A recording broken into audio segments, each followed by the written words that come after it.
ಸ್ವಾಗತ ನನ್ನ ಚಾನಲ್ಗೆ. ಇವತ್ತಿನ ವಿಡಿಯೋದಲ್ಲಿ ಗಿಣ್ಣು ಮಾಡುವುದು ಹೇಗೆ ಎಂದು ನೋಡೋಣ ಬನ್ನಿ. ಮೊದಲಿಗೆ ಒಂದು ಸ್ಟೀಲ್ ಬಟ್ಟಲು ತೆಗೆದುಕೊಂಡು ಅದರಲ್ಲಿ ಹಾಲು ಹಾಕೋಣ. ಇದು ಎಮ್ಮೆಯ ಹಾಲು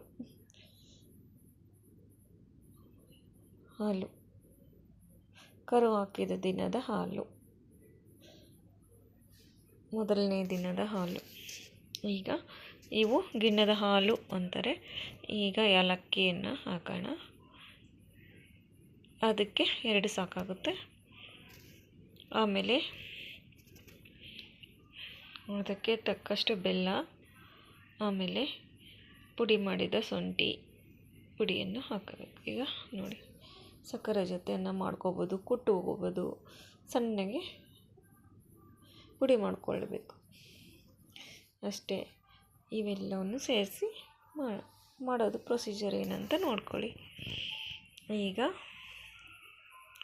ಏಲಕ್ಕಿ ಆಯಿತು. ನಂತರ ಅದಕ್ಕೆ ತಕ್ಕಷ್ಟು ಬೆಲ್ಲ ಹಾಕ್ಕೊಳ್ಳೋದು. ನೋಡಿರಿ, ನಾವು ಟೀ ಮಾಡಬೇಕಾದ್ರೆ ಯಾವ ಥರ ಹಾಕೊಂಡು ಬೇಕಾದಷ್ಟು ಸಿಹಿ, ಅದೇ ಥರ ಇದಕ್ಕೂ ಬೇಕಾದಷ್ಟು ಸಿಹಿ ಹಾಕಬೇಕು ಅಷ್ಟೇ. ನಮಗೆ ಜಾಸ್ತಿ ಸಿಹಿ ಬೇಕಂದರೆ ಸ್ವಲ್ಪ ಜಾಸ್ತಿ ಹಾಕ್ಕೋಬೋದು, ಕಡಿಮೆ ಬೇಕಂದರೆ ಕಡಿಮೆ ಹಾಕ್ಕೋಬೋದು.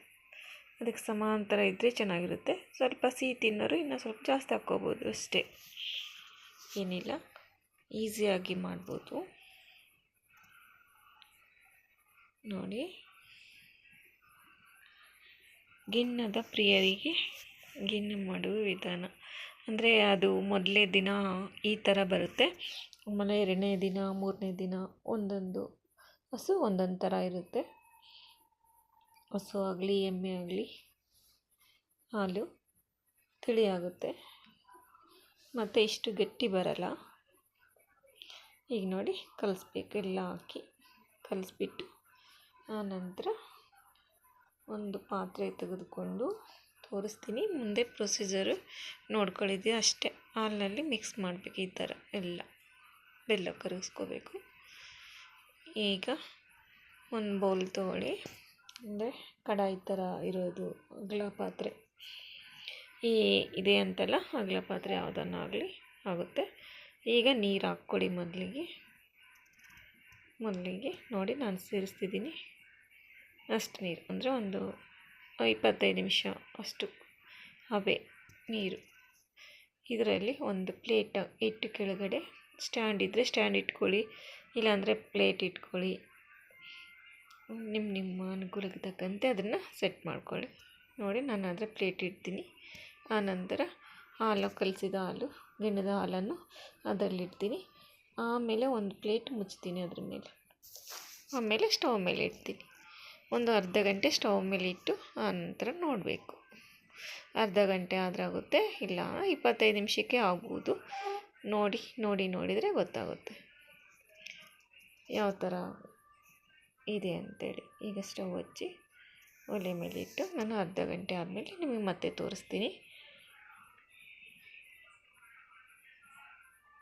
ನೋಡ್ಕೊಳ್ಳಿ. ಈಗ ಅಷ್ಟೇ ಫ್ರೆಂಡ್ಸ್, ಇದರಲ್ಲಿ ಇನ್ನೇನಿಲ್ಲ. ಇಲ್ಲಿಗೆ ಇದು ಪ್ರೊಸೀಜರ್ ಮುಗೀತು. ಆದ ನಂತರ ಮತ್ತೆ ನೋಡೋದಷ್ಟೇ. ಇದ್ರ ಮೇಲೆ ಒಂದು ಪ್ಲೇಟ್ ಮುಚ್ಕೋಬೇಕು. ನೋಡಿರಿ, ಸ್ಪೂನ್ ತೆಗೆದುಬಿಟ್ಟು ನೀಟಾಗಿ ಪ್ಲೇಟ್ ಹಾಕಿ ಕವರ್ ಮಾಡಬೇಕು. ನಾನು ಮಾಡಿದ್ದೀನಿ ನೋಡಿ. ಅರ್ಧ ಗಂಟೆ ಆದ ನಂತರ ತೆಗಿಬೇಕು. ಅರ್ಧ ಗಂಟೆ ಆಗಲಿ ಇಲ್ಲ 25 ನಿಮಿಷ ಆಗಲಿ, ಒಂದು ಸತಿ ತೆಗೆದು ನೋಡಿದ್ರೆ ನಿಮಗೆ ಗೊತ್ತಾಗುತ್ತೆ. ನೋಡಿ ಯಾವ ಥರ ಬಂದಿದೆ ಅಂತ. ನೋಡಿ, ಸ್ಪೂನ್ ಇಟ್ಟರೆ ಒಳಗಡೆ ಅದಕ್ಕೆ ಸ್ಪೂನ್ಗೆ ಅಂಟಬಾರ್ದು ಗಿಣ್ಣು, ಆ ಥರ ಇರಬೇಕು. ಒಂಥರ ಹಾಲಿನ ಥರ ಆ ಥರ ಅಂಟಿದರೆ ಅದು ಇನ್ನೂ ಆಗಿಲ್ಲ ಅಂತ. ಮತ್ತೆ ಇನ್ನು ಅದ್ರ ಮೇಲೆ ಹಂಗೆ ಮುಚ್ಚಿ ಹಂಗೆ ಇನ್ನೂ ಸ್ವಲ್ಪ ಹೊತ್ತು ಇಡಬೇಕು. ಈ ಥರ ಸ್ಟ್ರಕ್ಚರ್ ಬಂದಮೇಲೆ ಕೆಳಗಡೆ ತೆಗೆದು ಅದು ಪೀಸ್ ಮಾಡ್ಕೊಳೋದಷ್ಟೇ. ಪೀಸ್ ಮಾಡಿದ್ರೆ ಮೊದಲಿಗೆ ದೇವರಿಗೆ ನೈವೇದ್ಯ ಮಾಡಿ ಉಳಿದಿದ್ದೆಲ್ಲ ತಿನ್ನೋದು. ನೋಡಿ, ನಾವು ಇಷ್ಟೇನು ದೇವರಿಗೆ ನೈವೇದ್ಯ ಮಾಡೋದು, ಉಳಿದಿದ್ದೆಲ್ಲ ನಾವೇ ತಿನ್ನೋದು. ನೋಡಿ, ಒಂದು ಪೀಸ್ ತೆಗಿತೀನಿ.